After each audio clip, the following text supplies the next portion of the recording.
केली सुरुवात अमर झाले इतिहासात आंबेडकर असे त्यांचे नाव आपल्या सर्वांचे असे भीमराव शूद्रापोटी जन्म घेतला प्रत्येक वर्णाचा विकास करविला या बघता बघता या मानवाचा मानव झाला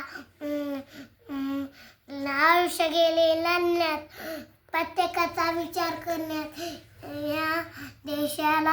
समतेकरण येण्यात प्रत्येकाला भारतीय म्हणून घडवण्यात बालपण जोरिले पुस्तकांना तोरिले अनेक बंधनांना न्याय मिळवून दिला बहुजनांना निर्माण केले संविधान घडले कारण लोकशाहीला सलाम माझा या बाबासाहेबांना.